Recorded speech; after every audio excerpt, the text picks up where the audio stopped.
Cheers, it's been coming now. Cheers. What is going now? Broke. It's how it's breaking down. Show. It's how it's going down. Joan.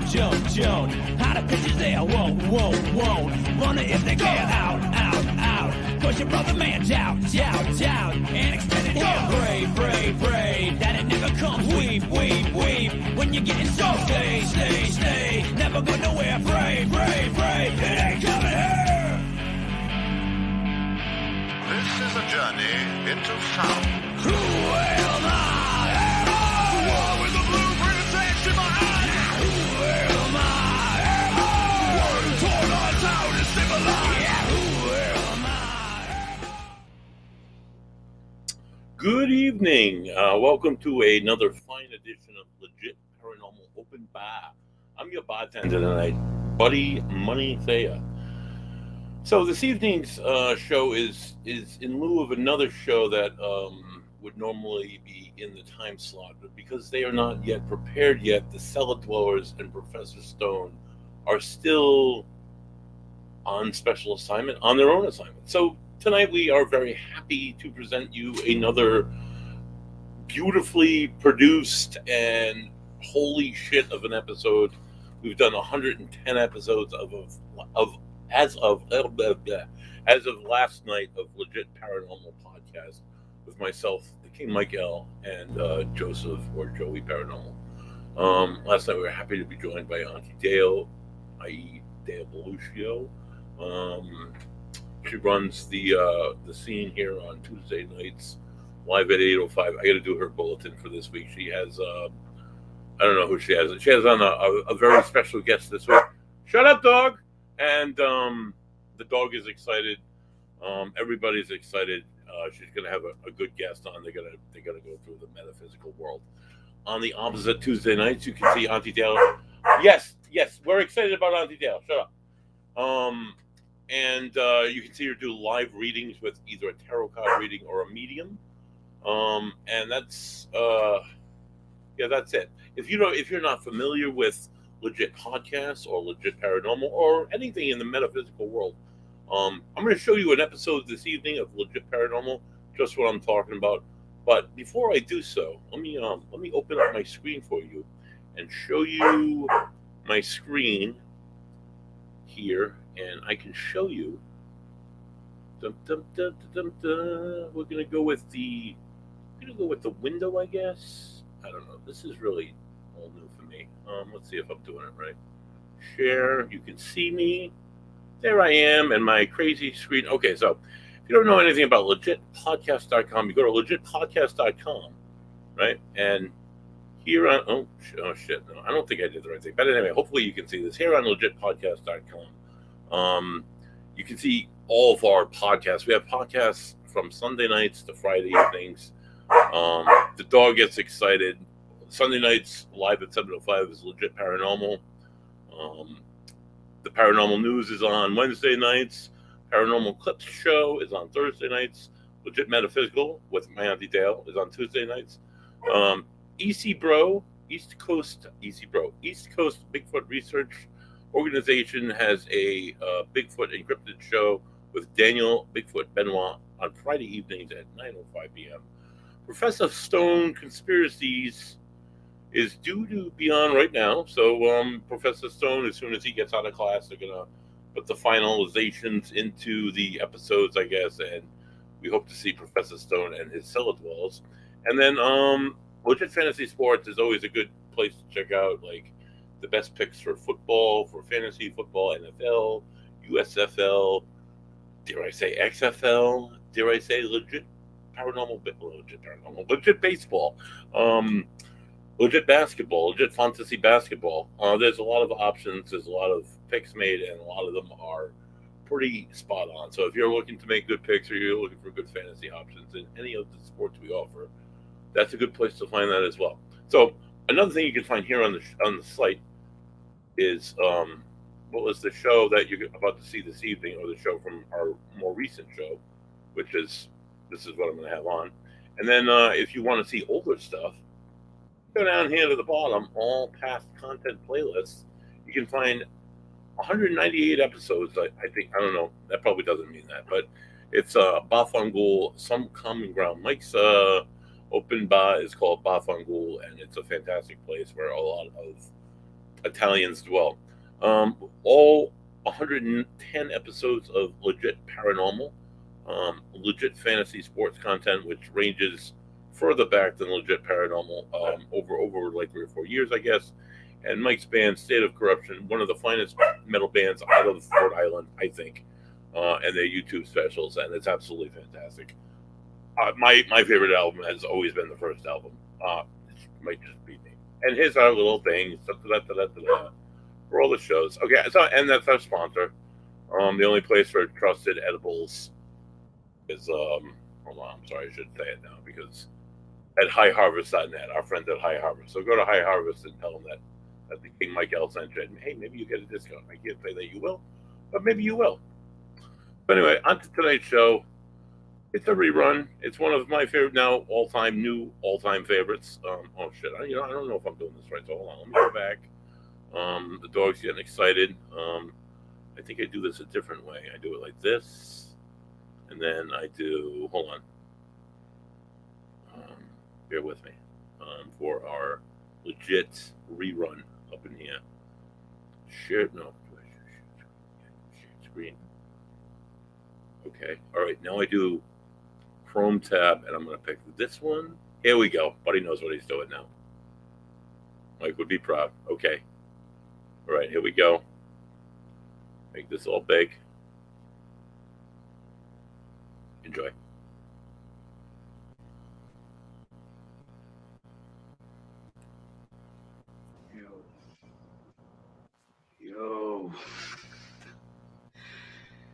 You got a gift, my friend.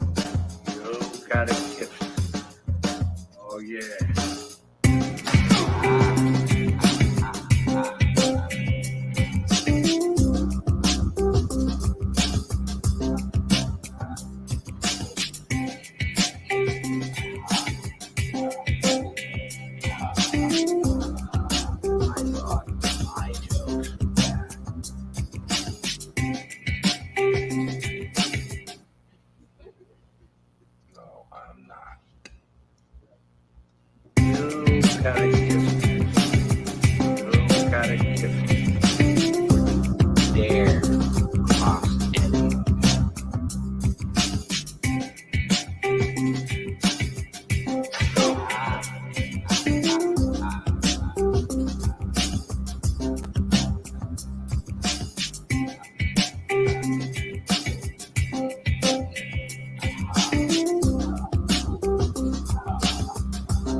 Hey, who'd you talk to? What's going on? It is me, Mike Lepre, King Mike L. This is Legit Paranormal, brought to you by LegitPodcast.com. Sunday night, yes it is again. A brand new week lays ahead. It is March 12th, 2023, which is 0312-2023 for the math geeks. There's a lot for us there. 2 times 3 is 6. Minus 1 is... I get nothing, actually. 4. I can't get anything out of it. Joining me, however, is Buddy Money. There. What's up, buddy? Good evening, Mike. How you doing tonight? Oh, I'm just chipper. Oh, I'm chipper as well. I'm a very purpley type of mood. I have a purple T-shirt on. I have a purple beer that I'm drinking tonight from the lovely city of Warwick, Rhode Island. Proclamation Ale Company brings us KDA. It's a double IPA. It's absolutely delicious. It's let's see. It's a whopping 8.8% alcohol by volume. It would knock Joey Paranormal on his little pants, and it's an absolutely delicious beer. for an absolutely purpley guest this week. But it's not purple. The beer itself isn't. It's purple. not a purple beer. No, it's very. While it's not clear. It's a little misty. It's very delicious, and we don't have to discuss it. We don't want to discuss purple. And we don't need to discuss its density. I was going to say that if it is purple, you're drinking grape juice. That's all I wanted to tell you. That's right. No, that's where I draw the line there. Hey, joining us from the lair of the cool, it's Joey Paranormal. What's up, Joe? Hey, what's going on, guys? Hey, Joe. Long time no see, dude. Yeah, back from my newest vacation. How you doing? You looking good? You look like you've been working out. No, I've just been eating a little bit better. There you go. That's the start anyway. But I appreciate it. Yeah, and drinking a lot more of the high noons too. So that's low calorie, no sugar. Yeah, you know what? Maybe that does save me, buddy. The fact that I'm not a big beer guy, right? Right. You know, as opposed to like all the hard drugs. You know, that's what got me in the first place. Was COVID hit, and I started just drinking a lot of IPAs, and it just never left. No, I've never been, not a big guy, just not a big beer drinker. However, I don't know if she's a big beer drinker. This is a weird segue. Joining us is Dale. Hi, Dale. How are you? Good. I am a beer drinker, but I like wine too. The thing is with wine, though, you kind of sip it, right? Like wine's not something you chug. I noticed. Like I noticed that when someone gives me wine, I'm done far quicker than everybody else. So I know I did it wrong. You know what I mean? You know you did it wrong. You're sitting there with the empty glass. They're all like, yes, you're supposed to enjoy the taste. Yes, supposed to sit on your palate and enjoy your taste and all that kind of stuff. But I mouthfeel. Yeah. I come from like I remember URI days where it was like not even. It just had beer on the can, and you just it didn't matter. You drank as fast as you could. Now, buddy, I know you're ready to do an introduction. I am very ready to do the introduction. Yeah, and here's the thing, right? Every week, I'm not sure you're ready to do the introduction. I'll be honest, because you be honest. You're not sure if you're ready to do the introduction. Most of the times, I butcher the names. Most of the time. But I know you're gonna. I know you. I'm willing to bet I'm gonna nail this one. But all right. Famous last words. This is our 110th episode of Legit Paranormal. We are very happy to be joined. Oh my God, gifted visionary artist, internationally acclaimed channel and spiritual psychic medium, public speaker, teacher, best-selling author of And Then There Was Heaven, A Journey of Hope and Love, 16 Minutes, When One Breath Ends, Another Begins, Signs of Spirit, The Purple Papers, as you'll see behind me.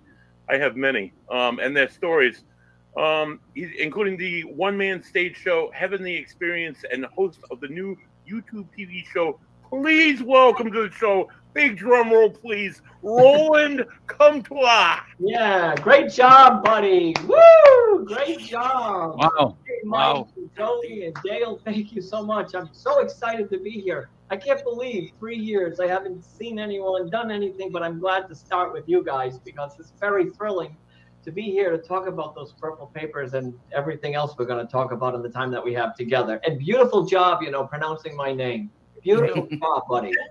So Roland, here's the thing. So Well, tell me, what's the thing? I always think of the weirdest stuff. So I immediately think like last names and like growing up. And my name I got picked on a lot. My last name is Lepre. So it's Lepre.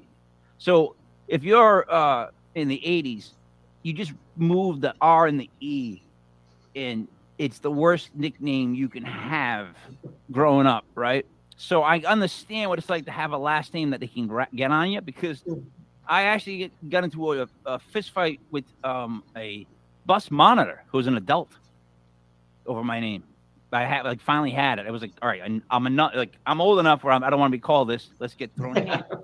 So, all right, Roland, here's what I want to ask you, because they all know you. Everyone here knows you. Yeah. What I want to know, and I watched some stuff, some interviews you did. I saw some people have agendas and seemed like they were trying to come after you on certain things, which makes no sense. What I want to know is, how do you explain who you are to people? Well, I'm a guy that feels things. I've been feeling things that are very hard to explain since I've been a child. I saw my grandmother when she was there. She had died 3 days before. I saw energy in rooms that I had no reason to see energy in rooms. I started hearing voices and feeling energy from people I have no idea who they are, who they've ever been. And all of a sudden, whatever it is that I was feeling made sense. So, I'm a guy that just feels the connection between here and whatever exists beyond us. And, All right, and so- it's been the same way for decades. So energy, when you say that, for those of us that have no idea, I speak for the dumb. When you say energy, what are you seeing actually, or what are you feeling body-wise actually? For us to connect to what you're saying, like, what do you give me some sort? You don't have to like Spielberg me, just some idea of kind of what it looks, I feel like. Well, like, first, let me step back and say to you that, in my training, I'm a nurse. And in my training, we never talked about energy. No nursing professor ever said to me, Roland, you're nothing but energy.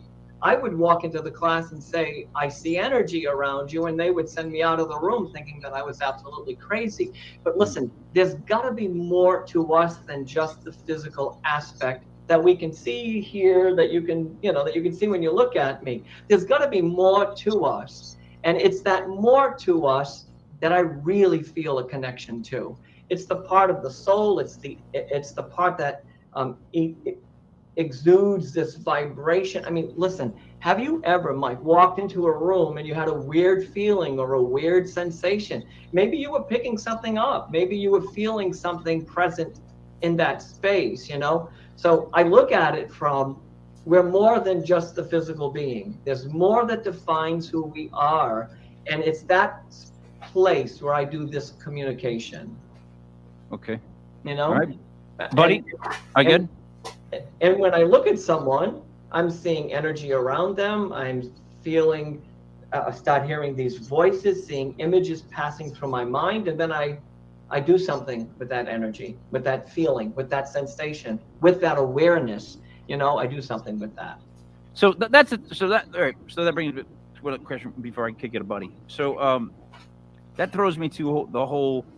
When you get yourself into a spot where you pray, meditate, whatever anyone wants to call it, when you get in that moment where you're able to clear your mind and everything comes flooding in, and you just start writing this stuff down, what are you physically doing, like to yourself, to get into any kind of calm state that's like that? Like, seriously, breathing techniques, like anything that you can share, because like I would love to know like how I could sit down and be calm.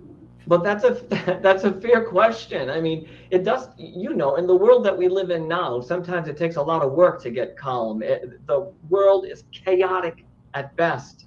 And to try to calm the energy or the space within, you really have to go within yourself. And for me to be able to articulate all of these purple paper messages, I have to find that space within. So I sit quietly, pray, meditate, sitting quiet, going within myself, listening to nice peaceful music.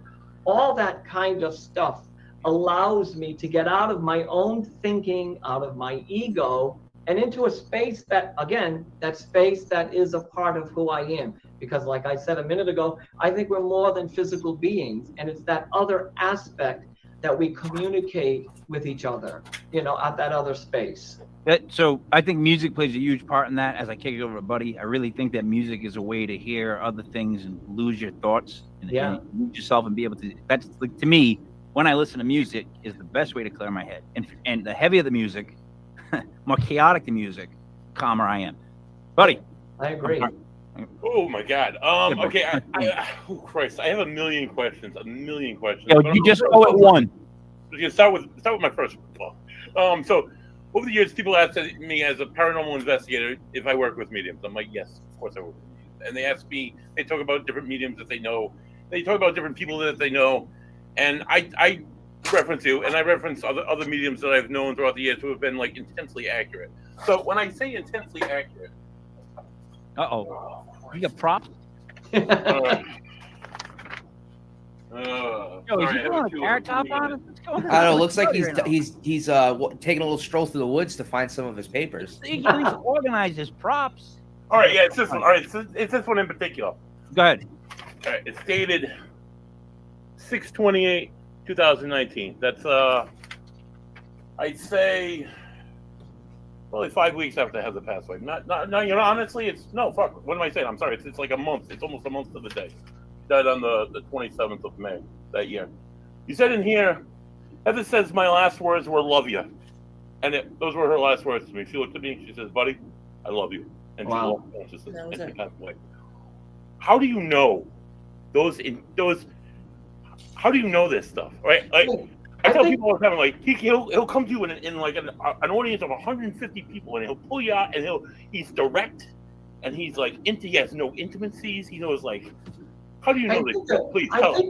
Buddy, the real question is, what happened to you when you saw those words? What happened to you when you heard that? How did you change? How did you shift? And you know, and I don't mean to play this off, because when I'm there in front of whatever, I'll never forget being at an audience of 800 people, and there was a woman in the back row, and I knew I had a paper for her, and I could hear. Now look, if this is new to you, then this does sound strange. I mean, I'm in my 60s. I've been trying to figure this out for decades, and that voice was in my head saying something, and that woman in the back row of an audience that large, there it was, a purple paper with the words that her son said to her. How does it happen? Again, you get out of your mind, you get out of your ego, because my ego would say, oh my God, Roland, don't do it. You're going to embarrass yourself, or it's a lie, or you've made it up, right?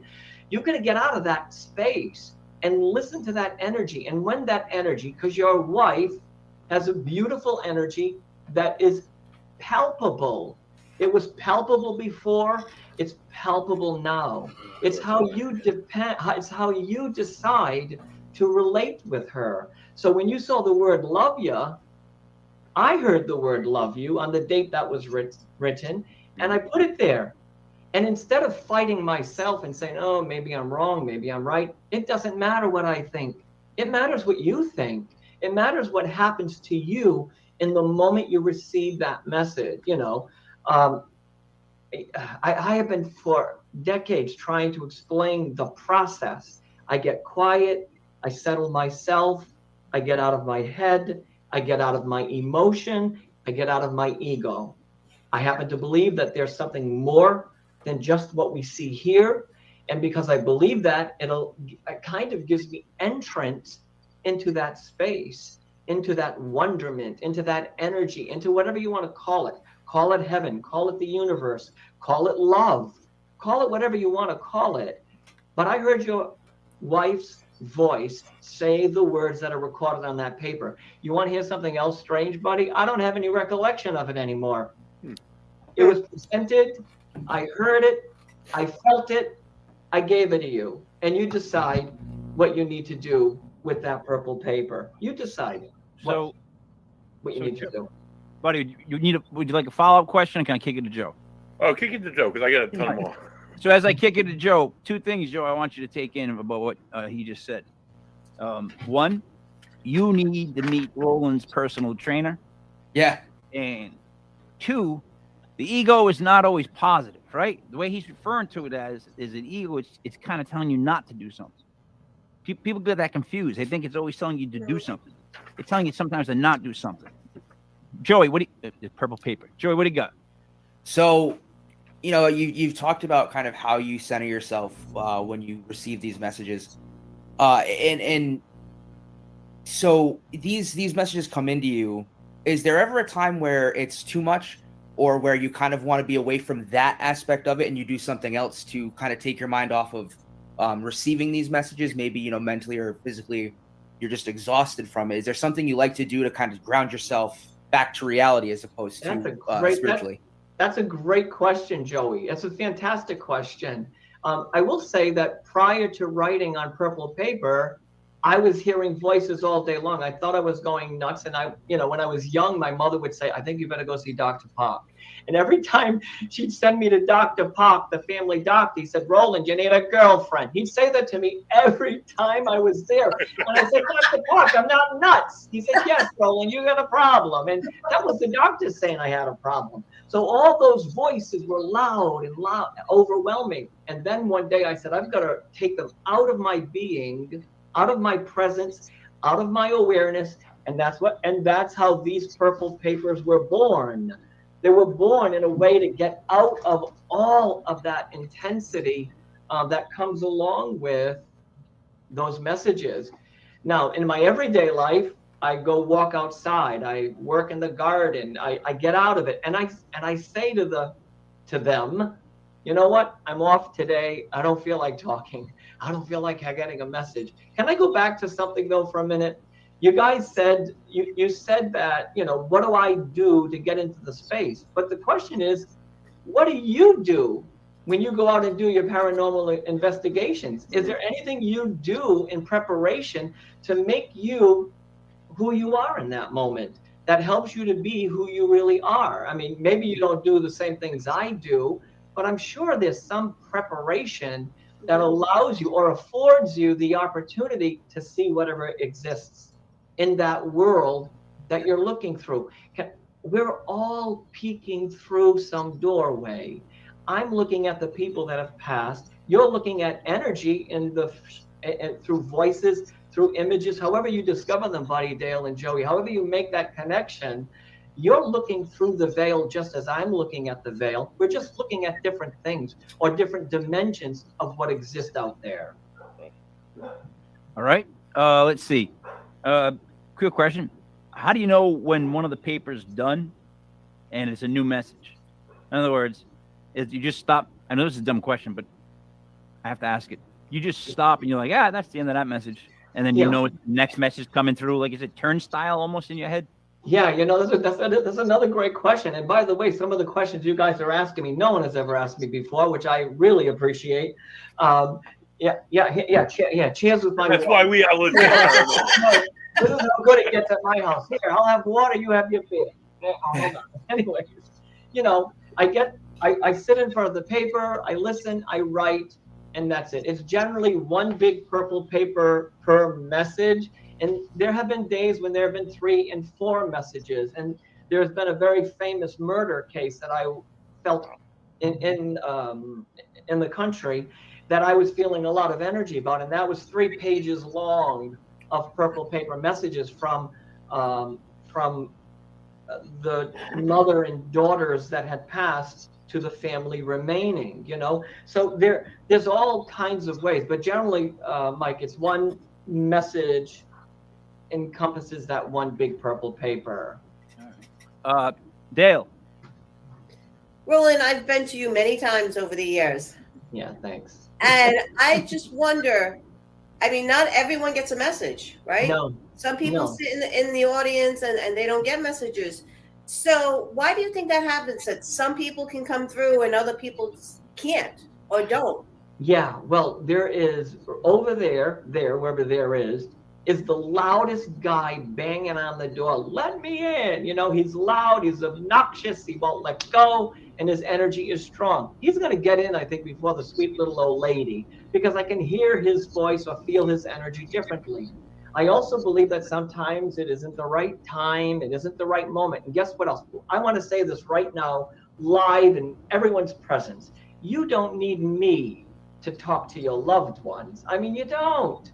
If anyone ever told you the only way to get a message is to see Roland Comtois, that's bull. It's baloney on every single level. So to get quiet, to get settled, you would hear the same things I'm hearing. I'm quite sure of it. I digress so far off the path, I forgot the question. No, I actually thought you know what? I actually thought for a second there, buddy, it filled you in and you were making fun of me because you said I digress. Oh, no. I say that all the time. That's my line. That's my line, Roland. No. Roland, But, HR, Tuesday, 11:30. Leave me there early. all right, fine. Using my line. You can All have right. my permanent seat. But, All right. but back to Okay. Dale's question. Sometimes it just isn't the right moment. You know, I remember doing an event. There were 35, 50 people. I don't know the numbers anymore. One person in the room not getting a message. Everybody else gets a message. What do you think that lady felt? She felt abandoned. She felt mad. She was hurt. Yep. She was overwhelmed. And, you know, but it's just the way it is. Sometimes it happens just the way it's supposed to happen. Can I share another story with you, Mike, and you guys? It kind of exemplifies what Dale is saying. I was doing an event in Connecticut somewhere, and there was a room of 50 people, and everybody was there doing their thing, and they were just paying attention. And there was one woman so desperate to hear from her father. I didn't hear anything. I didn't feel anything. I walked up to her once, reached in and whispered in her ear something from her father. Well, I have never in my life heard anyone cry as I heard that woman cry. I have never heard it before. And the audience came around that woman and started to help her, started to support her. And someone from the other side of the audience walked over and held that young woman. I don't remember what was said to her. I don't know why she didn't get a purple paper, but I know she received exactly what she was supposed to. And the rest of the audience became benefactors of that woman's healing just by being in that room. So maybe that's part of the answer, Dale. Yeah, no, absolutely. Well, because there's been plenty of times when I've been in a room with you and not necessarily gotten a personal message, but I've also heard you give a message to someone else that I could relate to. Oh my God, yes, yeah. Everybody we know has a grandmother that passed away who cooked in the kitchen, right? And you hear that a lot from all the mediums. I feel your mother, your grandmother, she's cooking. There's a big wooden spoon. Yeah. We get it. It's when you take that message, and this is how the spirit world works, at least from my vantage point, and you bring in a depth to that message, like he's showing, like Buddy is showing in the purple papers. You take it to a much different place. You know, you take it to a much different place than it was supposed to be. Yes. Roland. Yeah. I'm sorry. I get 3 ideas now for you. I'm going to throw at you. 3 ideas. Go ahead. I got notes. I'm taking notes. Go. First off, I think like when you pull off something like that, you strike the chord with somebody. Well, here's the seriousness, and here's my comedy bit. The seriousness is that I think that if you can do that for 1 out of 10 people, 1 out of 100, doesn't matter. If you can just do that for one person, that's a walk-off. That's like that right there is more than worth anything else. Like the fact that you can do that to somebody, you can give them hope, give them anything.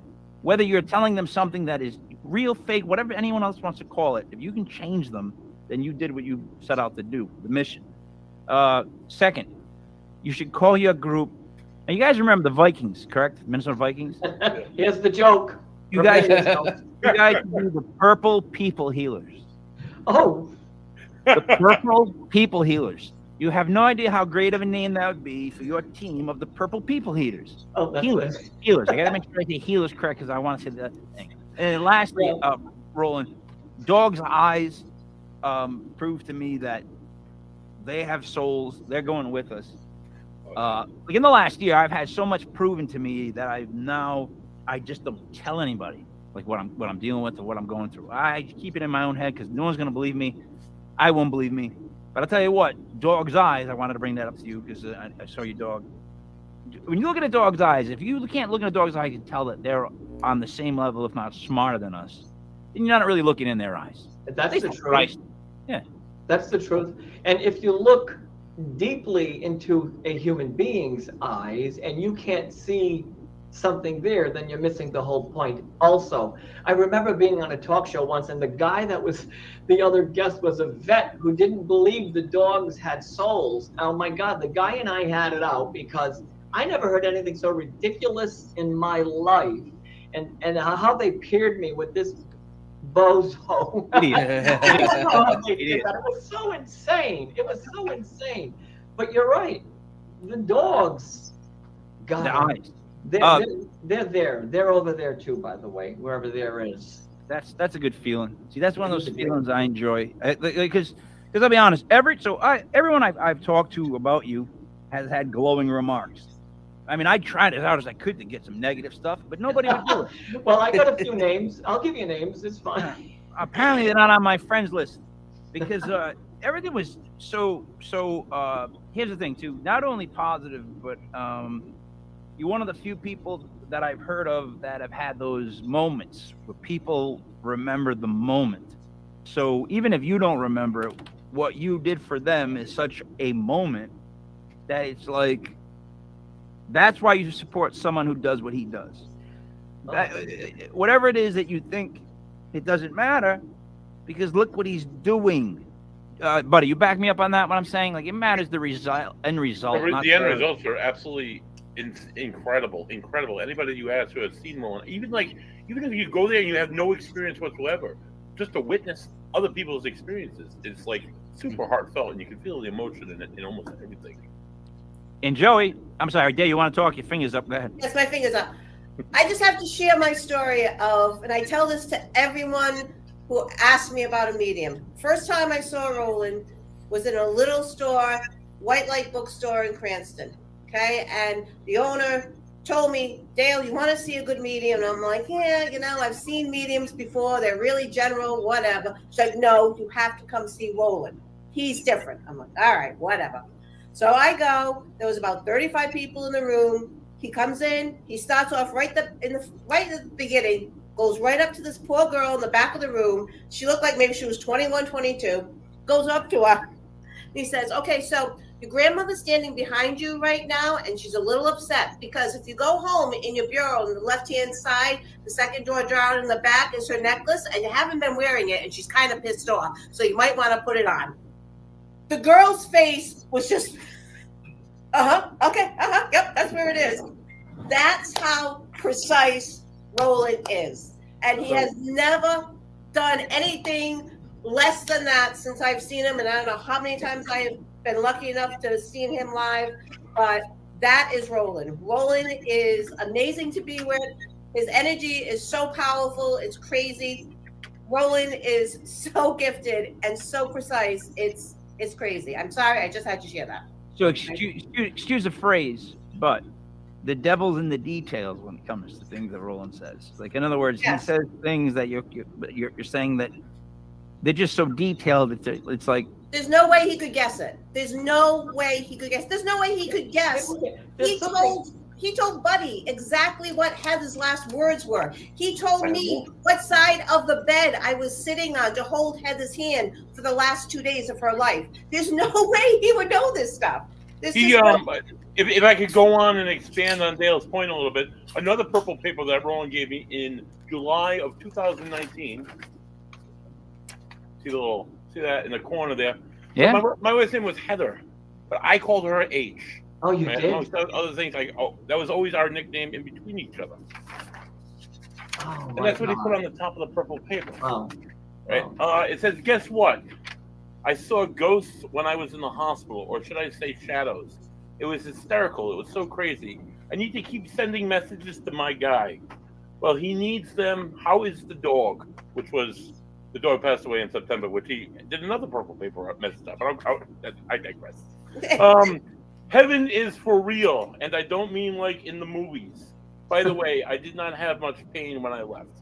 But the H, like, that's just captivating. For someone like myself, it's just captivating because that's the most intimate memories, most intimate experiences you have with a person. Between you and that person, how the hell does this guy know about this shit? Exactly. I think people don't understand that at 99% of these events, I purposefully do not take registrations. I don't handle any registration. No one on my staff does. No one on my team does. Right. We've never done it.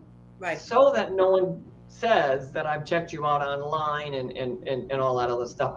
I remember this one time, this woman named Mary, her name was Mary, and I walked up, I was giving her a message. Oh my God, how did you know about that? She said, what did you do? Check me out online? I said, Mary, go type in Mary. Let me know what you find. I mean, you're going to get Mother Mary maybe first, or maybe, I don't know. But the reality of that is I don't know. I just know that we're there for a purpose. We're more than just the physical vibration.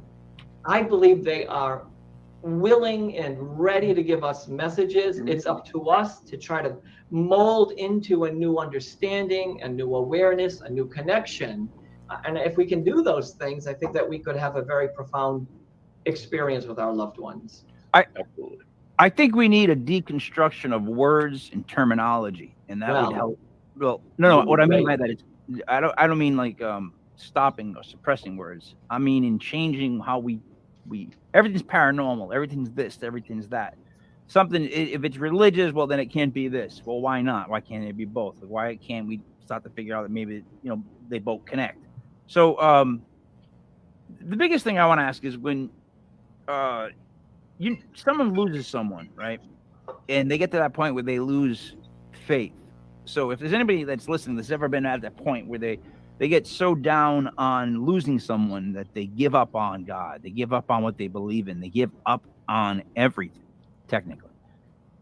What's a message that we can give to people at that moment to think of? And I'm being serious because the question I get asked the most all the time is, like, if something happened, like this happened to me, and it was all completely gone. Everything was lost. I was numb. I was this. I was that. And that's the moment that I'm most worried about anyone being in. So when they lose somebody, grief is a bitch. It's the worst. It people say it goes away. It never goes away. It just deadens eventually, right? But it's always there. Now, again, I'm sorry. What would you tell them? Well, I wouldn't say anything to change them. I would sit there and be with them. I would just be with them and not say, here's the magic recipe to get you through your grief, because there is no magic recipe to get through grief. And there's not one thing that a guy like me can do to tear away your grief. The best thing that I could do, and the best thing that I could do in these audiences, is just be there and be the best that I can as a human being. Forget about a medium and all that other stuff. Is to be the best that I can. So when I don't have a message for someone, I go hold their hand. I put my arms around them. That's what this is about. So if someone comes to me, forget it. Forget about, you ask me a question, what can I say? All I can do is be there for them, is stand by their side, is listen to what they have to say, not to change their mind. A woman came up to me once and said, I lost my 13-year-old daughter. There is never going to be anything you can do to take my pain away. So you know what I did? I sat with her. We said nothing. We just sat there, and I was in front of her. I was believing in my head, and maybe it's the world I live in. Maybe I live at the edge of a branch. All right, I live at the edge of a branch, but I live there with this idea that if I sit there with her, maybe she'll feel just a little bit better because of the humanity that exists in that moment. Yeah. That's what that's about. I'd like to say time heals all wounds, but I would be furious if I heard those words, because those words don't make sense to me. Love, and only the experience of love, or the memory of love, or the reconnection of love after a period of grief, will allow the presence, the loved one, to be there again. But now you're going to walk through that, Mike. Roland, I've walked through it. I've walked through that door several times. Now, the losing of a mother by a son. I want to ask you about this. It's almost like losing Google. It's like if they took Google off your computer. That's a great analogy. You know what I mean? Like you no longer have that person to go to for those questions. Like, hey Ma, who's our cousin that fixes pipes? Oh yeah. Hey Ma, who's the? You know what I mean? So like that experience. A lot of guys that I know that have lost their moms they go through the same sort of thing. It's completely being lost. It's not having the North Pole. You know what I mean? It's not having it just doesn't point north anymore. So like someone like that, I get what you're saying about the whole listen to them, because obviously that's the best thing you do for somebody. But like, is that the kind of person you want to send to a reading? No, no. No, no. That's the kind of person you really just want to sit down and have a conversation with and let them share what they're feeling. I'm a son who's lost his mother. I know exactly what you're talking about. I know the depth of that pain. And I love your analogy about the Google experience that, when my mother passed, like many people who may be listening, Google died that day. The one place where you felt safe, protected, connected, alive, the one place where you felt your breath, where you knew where you came from and you knew where you were going. And when that person passed, we disappeared, we broke apart in pieces. Yeah. I think if you go to an event like that, or an event like mine or someone like me, it should be an event with more people so that they can see the interaction between sons and moms and children and their parents, because that connection somehow breeds positivity or possibilities, actually. So the nerve can be too raw. The nerve's too raw. Like, in other words, like someone like that, someone I know had both their parents pass within like 4 or 5 months. And I mean, I'm not super old. I'm old enough. But at my age, I hear one of my friends lost both their parents within a couple of months. It's like I immediately had to call him to talk to him, because I kept saying to my other friends, he's not going to be all right. Like, he may sound all right, but in about a week, it's going to come to him that he has nobody to call anymore. Like, he lost them both. So it's good to know when not to bring someone to a reading. And I'm being serious about that, because I feel like when someone's in that moment of grief, or at least the person I'm talking about, they thought of any possibility they could do to help themselves. And I was like, what you really need to do is just talk it out, have somebody listen, start off with that first. That was my advice, but and let them tell you when they're ready to do something like that. Let them tell you when they're 9 times out of 10, when someone is pushed into an event and they're not ready to be there, it's disastrous. So let them tell the story. Let them say when they're ready to bridge that gap, because that's a difficult thing to do. Without doubt. Buddy, you're up again?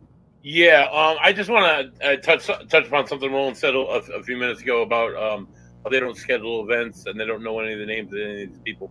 So my organization, in the background, you see Ocean State Paranormal, that lovely license plate. We've hosted a few events to raise money for historical organizations in East Greenwich, Rhode Island, one being the Barnum Memorial Armory. Roland did 2 gallery readings there, and one at the old Kent County Jail in East Greenwich, Rhode Island. So, which is since sold and whatnot. But I remember the event at the jail. We had sold out. It was just pre-COVID, and there were about 88 people there, and there's a small room up in this upstairs of this old colonial age jail, and we filled the room, and it was amazing. And I remember saying to my mom right before I left, she was going to go there. She was going with my dad, and I said that there are the 88 tickets sold. There are 15 people that knew Heather, that wanted to go, that wanted to have a connection with Heather. And wouldn't you know, when Roland got up there and started talking about Heather, he's like, don't think that just because this is your event, I'm not going to come to you. And he came right to me, and he started talking about Heather. He said, there's 15 people here. And they weren't all bunched together in one group. They were all spread out throughout the room. He went around to each and every one of these people and had something so prolific to say to them, whether it impacted them then in the moment or came to impact them later on a few years down the road. It's absolutely incredible. But Roland doesn't sell the tickets. I sold the tickets. I set the event. I knew all the names of all the people that came in. I checked them off. We all had an age limit. Made sure we saw IDs. We did all the legwork, and Roland just came in and did what he did. But he has no prior knowledge to know who's going to go there and who's not going to go there. It's on the event coordinator like myself.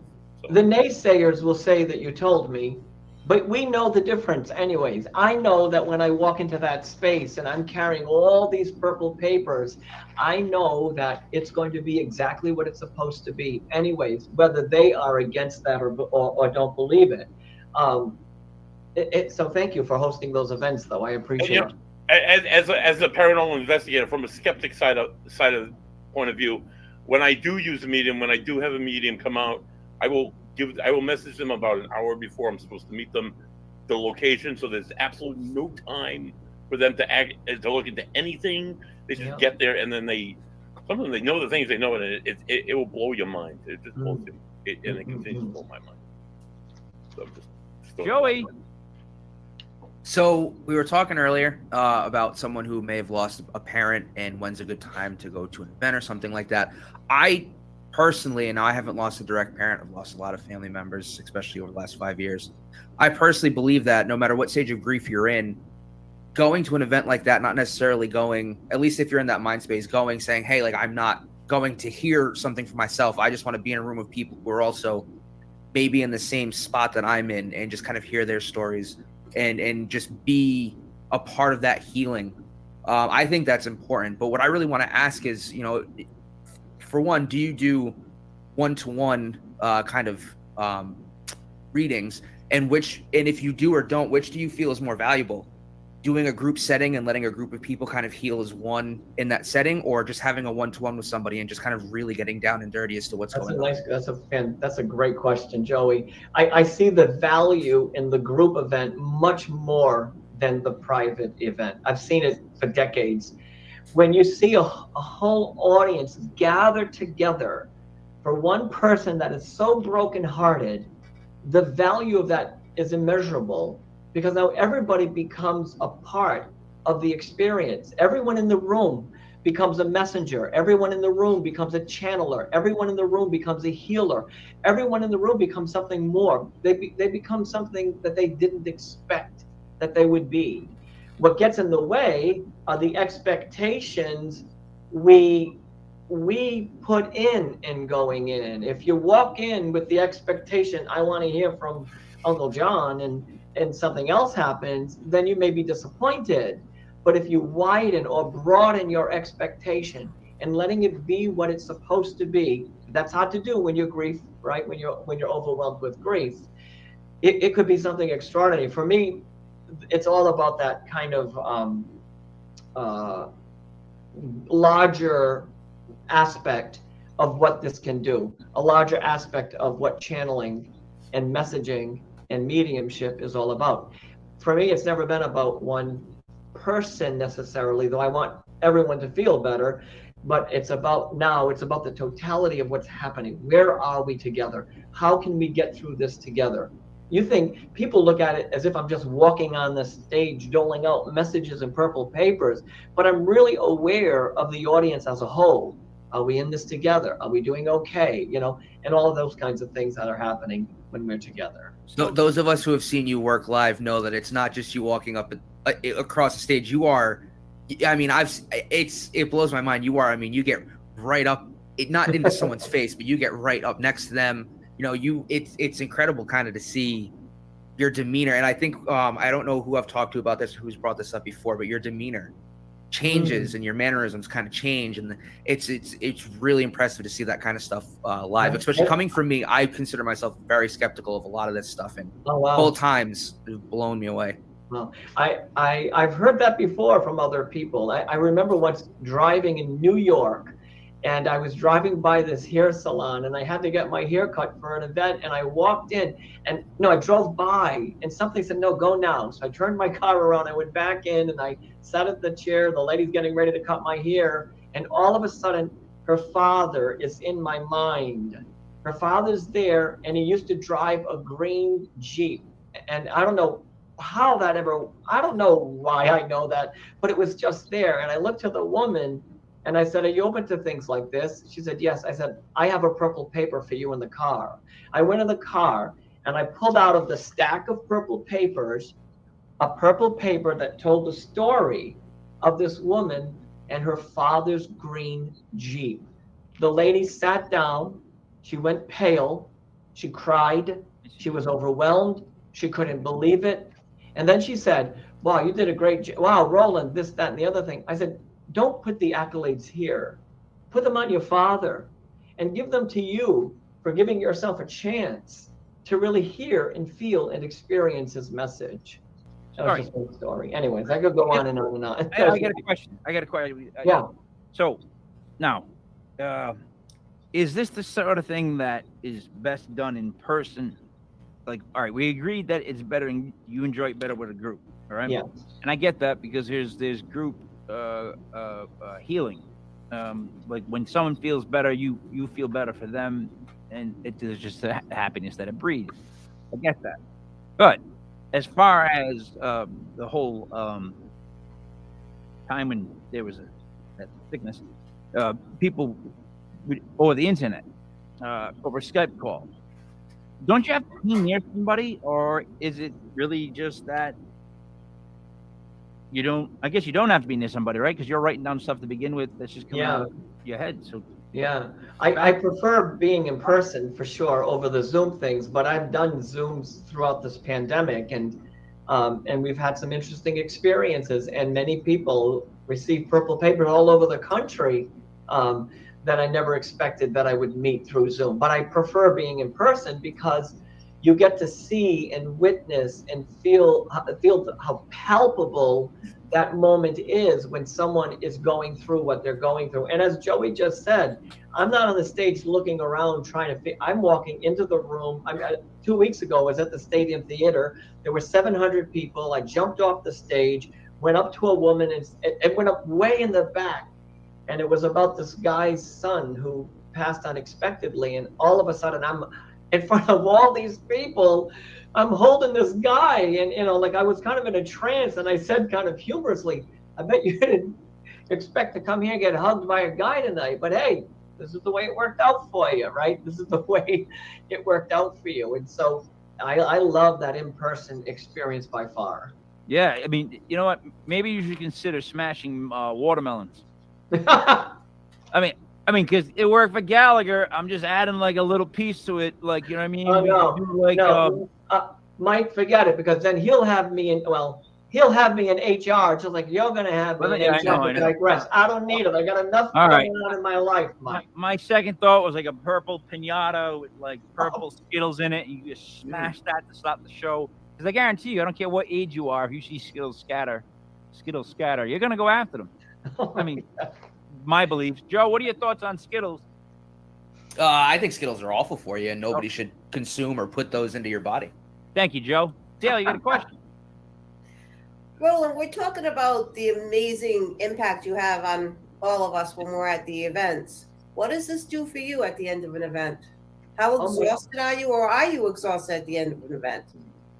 I am in awe of the experience. I'm in awe that I had the opportunity to be there. I'm in awe that I had a chance to witness someone's experience. I'm in awe of an audience that can nudge just a little bit closer to a new reality. I'm in awe that their understanding and awareness changes. Oh my God, I'll never forget one of the mob guys up in New York. He's like this, he's giving me the look like he's crazy, totally against everything I'm saying. And his wife dragged him in. They were part of a TV show, and he's like this. He's giving me this look, and I should say I was a little frightened at first because the guy was giving me these crazy looks.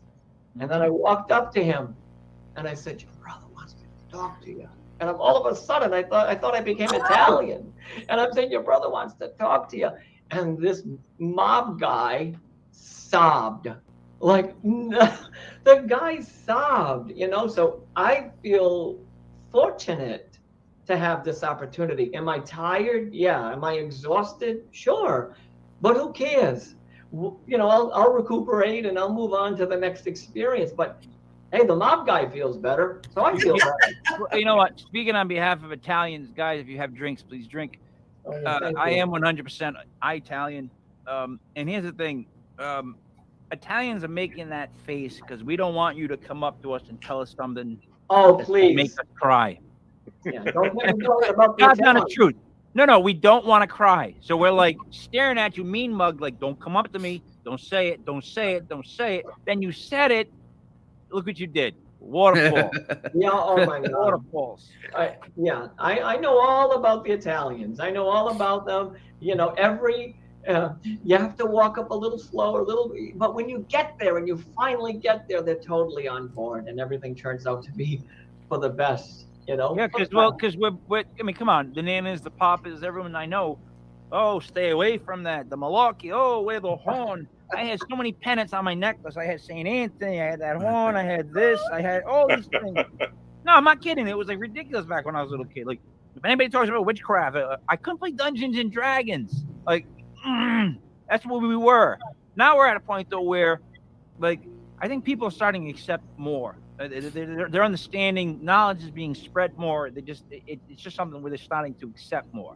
Now, the purple papers thing is where it goes completely left turn for me. Right. I don't know how you came up with that. I would never think of that. I admire that because a creative thing, to be creative, to get into that mindset where you're creative and things start to come to you, that's to me like the same as like meditation. It's that you're just letting things come in. So, I mean, the purple papers is a great, and I don't want to use the word gimmick because it's not a gimmick. Yeah. It's a great tool to identify what you do, to identify what you do. That's the one thing I'll say. Joey, is that the best way to phrase it?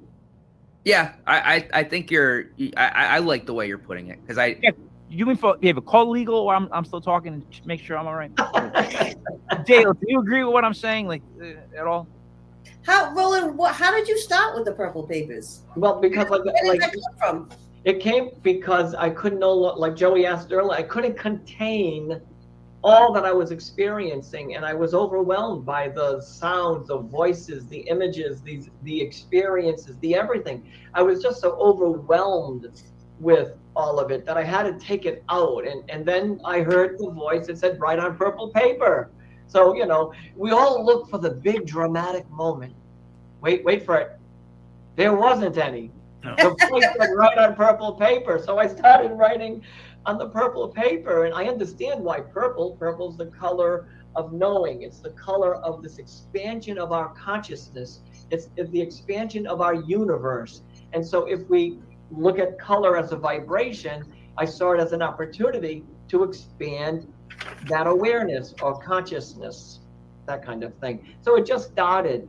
I'm still holding on to the very first paper I have ever written. I have not found the Walcott family yet. Still looking for them. I mean, a few years ago in Florida, someone came up to me and said, oh my God, I used to live on Walcott Avenue.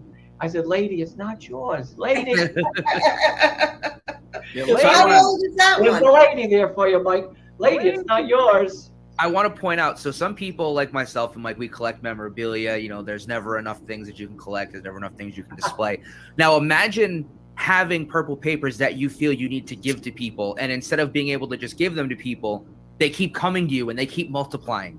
And there's never, it's always just there. There'll always be that stack of purple papers and that need to, I don't know, that to me, that's just crazy, the amount of messages, and it never ends. If I had to guess, it's a never-ending experience. Now when I walk out into a room, I put the purple papers on the lap of someone in the front row, so they not only understand, so they get the reality of what it takes to carry all of this. It's physically heavy, but energetically, there's a lot attached to this. Yeah, a lot of emotion. Yeah, imagine. If I'm thumbing through this paper right now from this young kid named Seth, who passed in a very strange way, and he's talking with this very sacred message to someone about don't be alone. There's a heaviness to the way this person passed. Or when I look at this paper and someone named Claire without the letter E, because everyone will email me and say, oh my God, I know Claire. And I'll say, did she have an E in her name? They'll say, yes. I'll say, it's not for you. This paper holds a lot of energy. And then this one holds a lot of energy. They all hold a lot of energy. They all tell an enormous and extraordinary story that love is what matters the most. Absolutely. Can I just speak on that just for a second? The first paper you ever gave me, 6/28/19. I don't know if you guys didn't see it. It's like a square.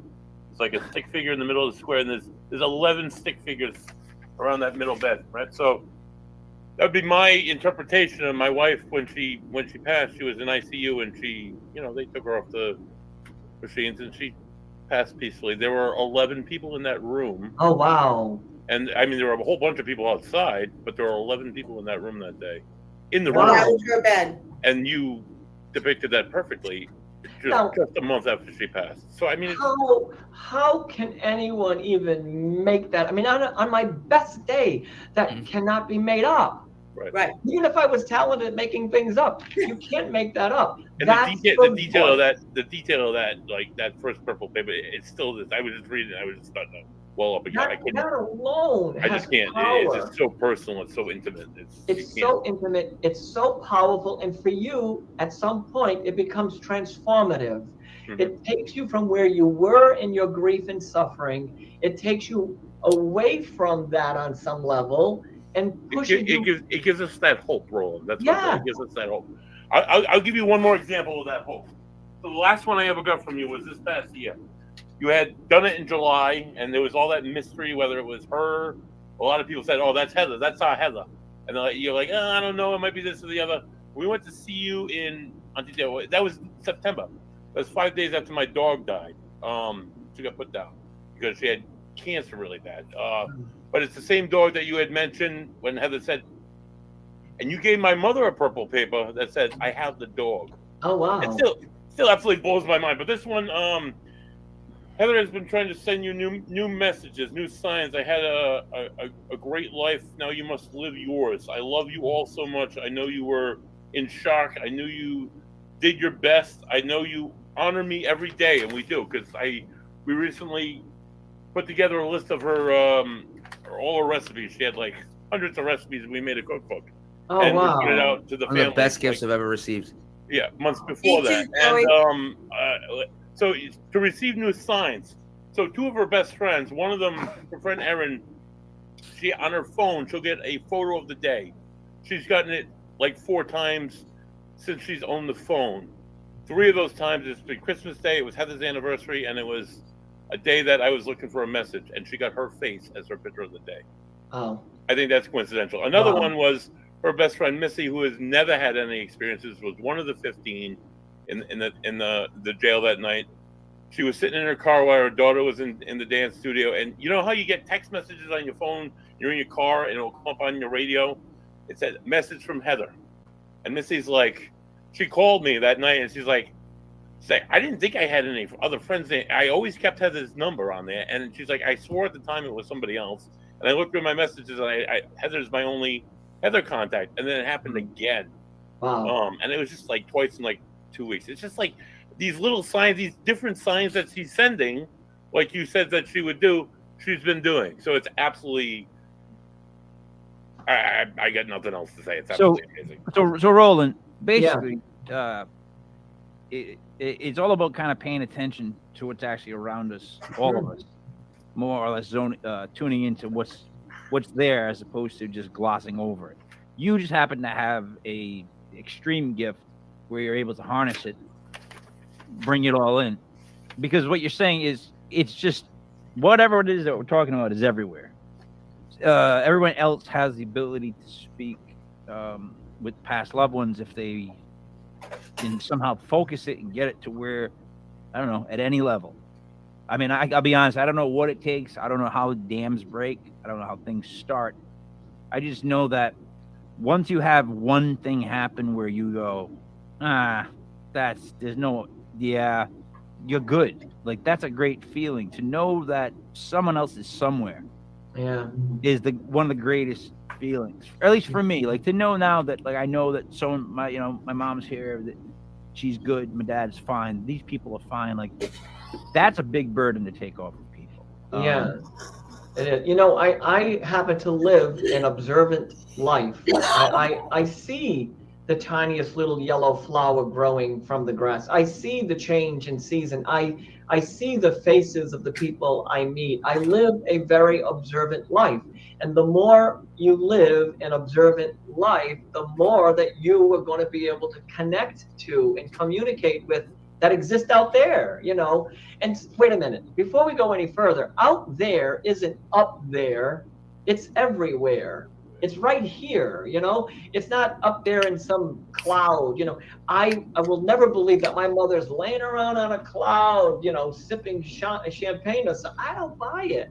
I think she's everywhere. I think they are everywhere and always a part of us. So live an observant life, Mike.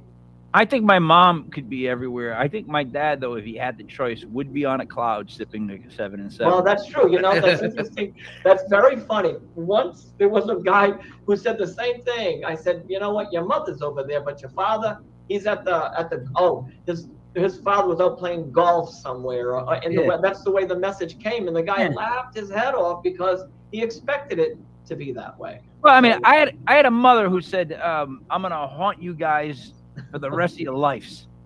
I mean, like she was like, "I want to haunt you so much you're gonna know," like in a threatening Italian mom sort of way. I mean, she meant it with love, but it was like a cold chill still ran down your spine. Yeah, and because you know what, she still does. She's been doing it. She does things that make me. I try to ignore it, and then she does something else. I try to ignore that. She does something else. I try to ignore that. Eventually, I get to the point where I'm so mad at her, right? And it feels like that's started, dude. You guys, his internet connection just kind of froze there as you're telling us mad you are. Freeze? Like, did it freeze? It just blinked. It just. I was about to tell you about something super secret, but thank God it froze. So I'll let me. I digress. Woo! I got out of that one. Your mother is trying to get you to think. She's trying to get you to see. She's trying to get you to hear. She's trying to get you to feel. She's trying to get you to experience. And every little thing that happens to you, it pushes you further along in your expansion of her and your relationship. That's the point. I think my mother and I still have a relationship. I saw her sitting on the chair, months ago. I don't see her every day. I don't get mad at her because I don't see her every day. When she was alive, I didn't call her every day. She used to be a pain in the neck. I didn't call every day. I had to run errands. Right, you had to run errands. Right. I had to every day. Yes, and I had to go up there and take care of her diabetes and all that jazz. So the relationship is built in love. Yep. And however that love is expressed, and if your mother, Mike, is leaving you these little things, you better be paying attention, because someday you might just feel a little something from your mother and her way of communicating with you. Yes. Yeah. Listen, so check me out. What you're saying though is true. So like your relationship with your mom, it's not gone. No. Relationships and love never die, just like energy can never die, in my humblest of dumb opinions. Like once I'm in a relationship with somebody, I have a relationship. Once I love someone, that love never dies, whether they're here, there, in Alaska. It doesn't matter. It's the same thing, right? Right. And I often ask people, tell me what you loved about the person that passed. And they'll give me a whole list. They'll never say their legs. They never say their feet. They never say their head. They never say their here. They say their heart, their soul, their love, their whatever. And those are the things we talk to. That's what I talk to when I talk to all these people. Roland, on a deathbed, they never talk about the money they made, the house they bought, the boat they drive. They always talk about friends they had growing up, relationships they had, times they had something drop on their head. When did you spill? Remember the time you dropped raviolis on Uncle Robert's shirt in New York? That kind of shit. You know what I mean? Like that's what I get. Like on the deathbed, things like that. Those stories. So, but you realize that that's what's actually important. And the one thing we've been pitching with this whole website, legitpodcast.com, with all the different paranormal shows we do, it's like now 6 nights a week, is that it's such a paranormal, the way I guess we see it, is so personal. It's such a personal thing. It's not meant, like, I don't know how to say it. When they really over commercialize it, they do it injustice, because there's something that you're doing that on a personal level, that's what you need to focus on, is how you're changing someone. People should be less concerned about what color the cards are, less concerned with, oh, is he real? Is he not? Is he real? Is he not? And more concerned with the results, and just seeing one person change their lives, live a better life, learn from what you said, be inspired, what have you. Again, like I keep saying, just one time justifies the whole time you've been doing this. One time. I will never forget this young kid, 18 years old, I met in Jay, New York. Further out, somewhere up there in upstate New York. Where no one goes. Yeah, somewhere up there. And I was at an event, doing my thing, gave the messages, did whatever I did. And a year later, I get a letter from the mother. And the mother told me that the night that I was there and the audience was there, and we all took that kid in our embrace, he was saved, she said, because the night before he wanted to kill himself. Because his father said things to him that he needed to hear, that he needed to feel, that he needed to understand, that he needed to experience. And she said, he's working, he's got a job. And she gave me this beautiful letter of the things, of all the things that he was able to accomplish because of one moment where collectively we all did something for that kid. Yeah, I mean, to be commended. It's again, to me, that's what's amazing, right? Like the purple cards are uncanny and incredible. They're over here. They're like Bojacks, the cards. They're like almost unexplainable what they're doing, you know. But the helping, the turning people around, like it reminds me like of a great quarterback, someone that would be there game after game after game. Not Tom Brady, though.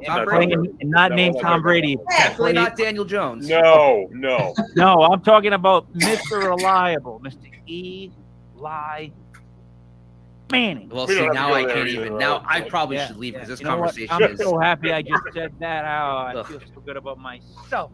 Roland, so let me ask you this. Going forward, what's the plan? Like, because like I keep writing down purple papers from the Purple People Healers. That'd be phenomenal to say. I mean, we'd all have fun. We'd all have fun saying purple papers from the Purple People Healers. Buddy, give it a shot. Purple papers from the purple. I'm not. I can't do it, dude. But I mean, like, what is it? In other words, you've got a positive message to spread. You can only spread yourself so thin. But what is the goal moving forward for you? Is it just one time? One audience at a time, and just do what I'm supposed to do. That's it. You know, I can't change the naysayers' minds. I'm not interested in changing people's minds. I'm interested in being there and being present for them. You know, every radio show, every TV show I've ever done, they've all, and you haven't asked me yet, thank you, have asked me, what do you do to change people's minds, to get them to believe what you believe? I'm not interested in getting you to believe what I believe. I want you to believe what you believe, but let me stand by your side and do what I'm supposed to do as a human being, and that is shower you with some love and inspiration and words and encouragement. That's it. I can't change your mind. I cannot change your mind, nor do I choose to change your mind. No way. That's there's never been anybody's mind changed on the internet ever. They're just so cement fast in their statements. You just can't do it. So you shouldn't be trying to do that. But no. What you are doing, though, is you're still giving people what Buddy said earlier is hope. Yes. Hope, peace, but I think more importantly, hope. Like hope's a very fragile thing. I'll be honest, I'm not a big fan of hope. I think hope leads to a lot of, for me, bad things. But faith transitions from hope, I guess, at some point. I think what we give them is possibilities. Mm-hmm. We give them possibilities to stretch beyond where they are in their thinking, to broaden their horizons, to think differently. And that's it, just to help someone think a little differently than they were before they walked into a room with someone like me. Someone like me, we're all somebody's like me. Every person in this room right now, and everybody listening to this show right now, have all had moments. All can tell a story of something little they felt or something big they felt. Everyone can tell a story. And so it's all of us. It's not one person. There's not one book that says, Roland Comtois is to be. That's ridiculous. It's all of us. We're in this experience together, offering possibilities. That's what this is. Roland, you did one of the more popular YouTube videos to pop up when you type in your name is one you're on like this local news daytime thing, and the blonde anchorman, I call him an anchorman because just what he looked like. He couldn't wait to pounce on you with Oh yeah. biblical force.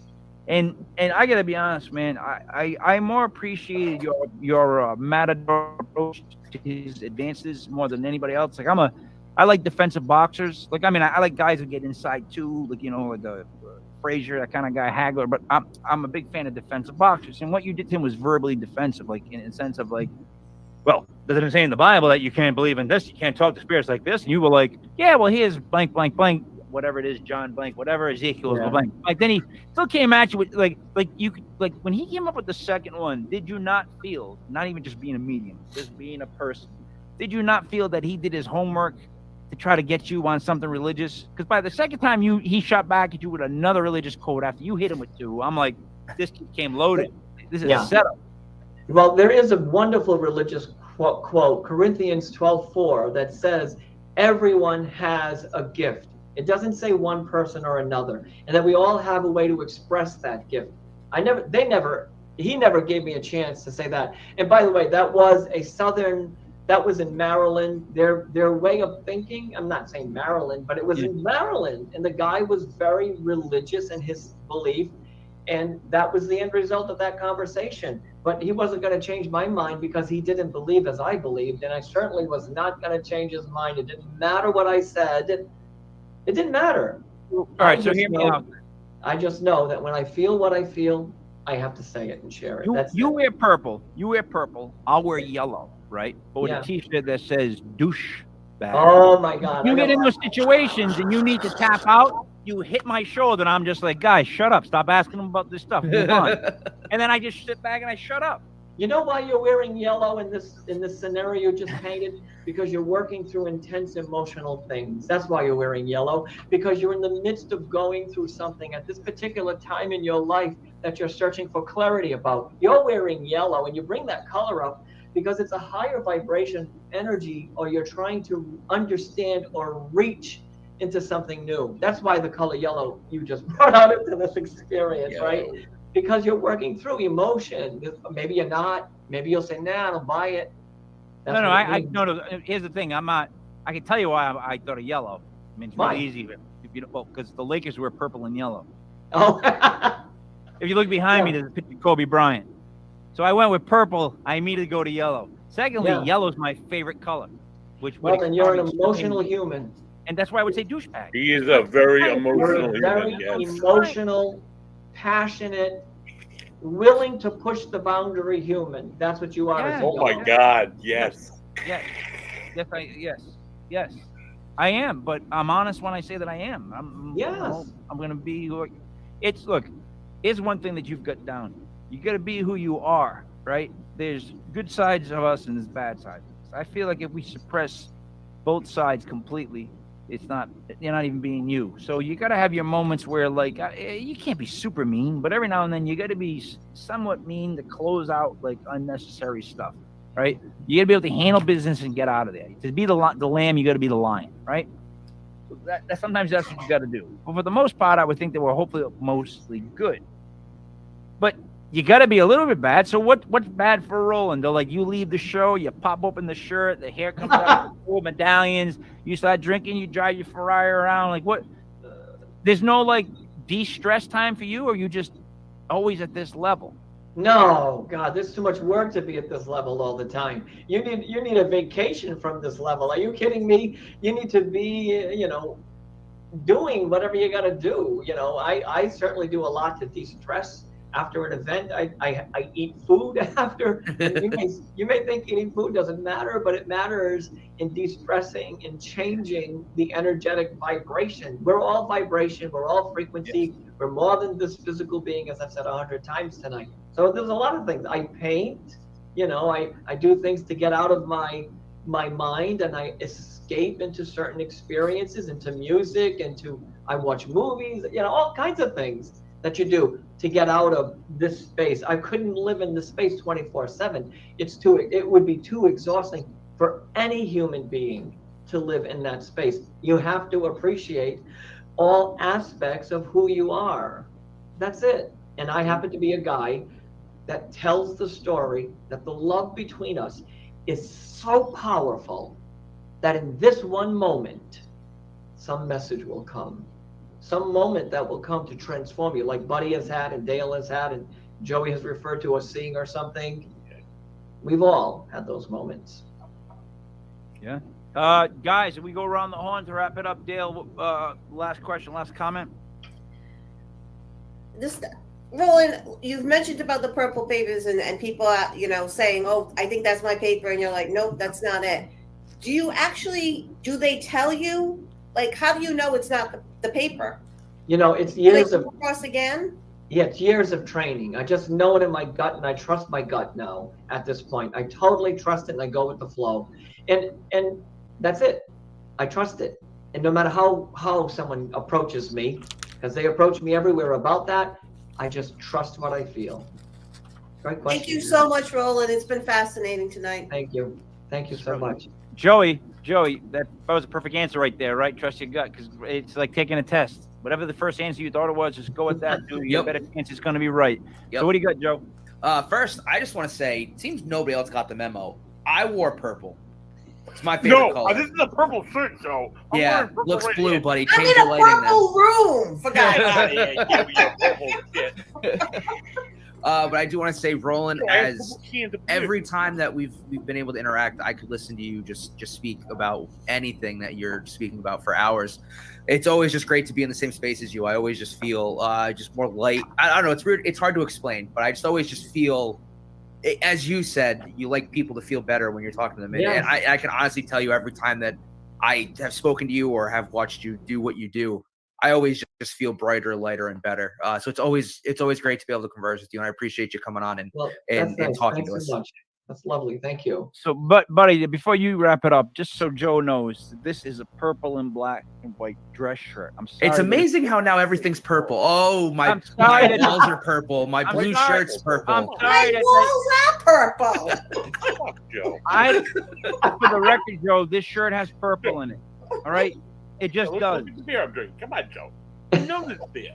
Joe, I'm sorry you don't wear shirts like this, but it's a dress shirt that's purple. Okay? I don't own a dress shirt at all, so that's a fairly positive. You probably don't even call them dress shirts. Go ahead, buddy. You're up. All right. Before I go to my last question, I just want to say next week, not that anything could top this week at all, but next week join us for Paranormal Investigator, filmmaker of the Real Conjuring House, the Harrisville Haunting. Joe Vitale will join us next week live at 7:05. So, Roland, one of the big maybe disagreements. I feel differently than Mike does. Mike's maybe more idealistic, and I'm maybe more concrete. Whereas he believes all children go to heaven, and anything that comes through as a child is like demonic or something faking. Where I believe that children can exist in the afterlife. What are your thoughts? Children exist in the afterlife. Are you speaking before they are born or after? He means when they're haunted. Guys, when they're 10 years old, do they hang out? Do they get stuck in a place? Oh, no way. I don't believe that someone is stuck. No way. Hey. I don't believe a child is stuck. No way. It would not make the universe right. That's a conversation. That's a whole nother show in itself, really. Yeah, I'm sure. Because that's an interesting perspective about what happens to the spirit after it's passed, and why is it that people like you guys, or me when I'm with you guys, why are we seeing the remnants of their energy, something called predecessor chi? I would really be interested in talking about that. That's an entirely different experience altogether. Shit in itself. Buddy, why didn't you ask that from the start? Thank you again for coming on, Roland. It's been a much anticipated premiere. I'm sorry, Mike, for cutting you off. Go ahead. Well, you didn't cut me off. You just, I feel like, like a dog's waiting for the treat, and you're holding it, and it's just sitting there, and can't wait to get the goddamn treat. You just agreed with what I've been saying the whole time. That's what I've been telling you. If there is a dog, I love everything Roland says. I still don't believe it. In my head, I've seen it. There's a child at Rosa and Patuxent. That's all I'm saying. I would love to talk about that. That's a really interesting perspective. But Roland, here's how I see it. Like the dog in Kid File comes across and he just gets stamped and passed on, and they go up. If they're stuck here, it's not.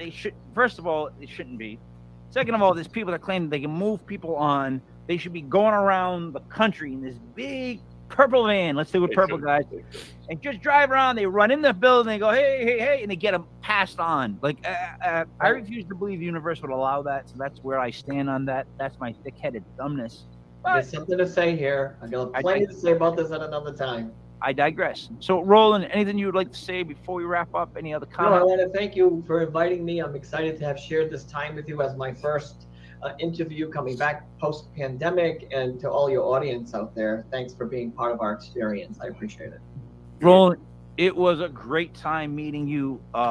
Again, I had to actually shut down on people telling me about you because it was like, it was best said like, if someone kept telling you that, like, you know, Michael Jordan's coming to play basketball, you'd be like, yeah, really? All right, then you go like this. So it's like, I didn't want to keep hearing all these high expectations because everybody really has nothing but great things to say about you. So it was really great to meet you. It's really great to know where you're at with this heart-wise. And man, I know it doesn't make any sense that I'm proud, but I'm actually proud of what you do. I hope you continue to help people. Even if it's, again, man, just to me, once you hit one, you're good. But the fact you keep going is amazing. It really is. It's amazing. And you know what? You must catch some sort of, I don't know, drawback, flashback, whatever you want to call it. What's it called? Pullback with the whole purple stuff and everything, because people in this whole industry sometimes can be catty or just, I don't know. But I tell you what, maybe that's what the issue is. Maybe me and Buddy and Joey will be the purple people healers, but you don't want us to come around, really, because you might need a little healing by the time we leave, Roland. Roland, I'm trying to say it to you right now in an Italian way without saying it. All right. I want to thank you very much for being on. Thanks, everybody. I really appreciate being with you. Thank you. I'm going to do a nice little wrap. Thank you so much. Dude. Go for Roland Comtois, for Auntie Dale. I'm sorry, but that's what I like to call you. For Joey Paranormal, for Buddy Money. There it is, me, Mike Leopard King, Mike Gill. This was Legit Paranormal, brought to you by legitpodcast.com. We will see you again next Sunday. Thank you once again to Roland.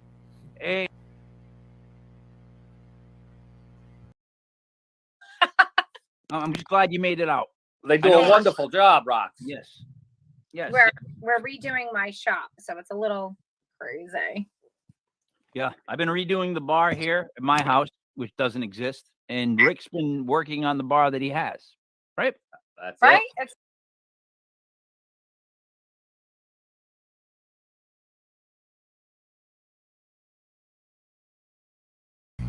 All right. So if you can see what's on the screen here, I'll try to make it bigger. If you're interested in more in what Roland Comtois does, this is his website, blessingsbyroland.com. You can check him out. You can you'll see hold on, let me get rid of this subscribe button. Feel free to subscribe by all means. But oh god, I just went out of the way. Anyway, so this is him, this is what he does. These are his events, his vlog, his purple papers. I wish this would work for me. And whatever. So that's Roland Comtois. Go find him. You know, you see all his events. Like I said, you click on that. You know, and if you have better luck at Xing out this newsletter thing, and after you sign up, maybe. And yeah, check him out. Roland Comtois. You can't not ever have a good time seeing Roland. We thank you for tuning in to another edition of Legit Paranormal Open Bar, where we do a rerun. Maybe Professor Stone and the Cellar Dwellers will someday join us. But tune in tomorrow night. We have Catherine Rossi. She's a spiritualist. She's like a psychologist on top of it. She does the metaphysical thing. She's gonna come on, and Dale and her are gonna have a metaphysical. They're gonna walk us into the legit metaphysical world hand by hand. Wednesday night, tune in live at 8:05. This is at 8:05 with Dale. 8:05 Legit Paranormal News with King Michael, Dreamy, David Barr, and Gene Jetfuel Broider. They have quite the news stories prepared for us this week on all that's going on with UFOs, strange paranormal news, and Mike's endless, jibber jabber.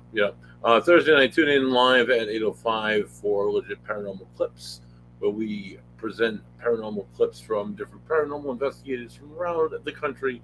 This week we will be hosting Harry Green Jr. He's a local guy. He does stuff with the Bridgewater Triangle, and he has investigations surrounding the Bridgewater Triangle in that area and all the spookiness that's involved with that. So tune in live 8:05 Thursday night. Friday night we have David Bigfoot Benoit. He does East Coast Bigfoot Research Organization, EC Pro, and they do a Bigfoot encrypted show. Saturday night we're off. Sunday we're back with Joe Vitale, the author, and he does some other stuff with the real Conjuring House up there in Harrisville. Apparently there's something different than the movies have portrayed over the years. Tune in live Sunday at 7:05 to find out those answers, my beer of the week, and much, much more. Have a good week, and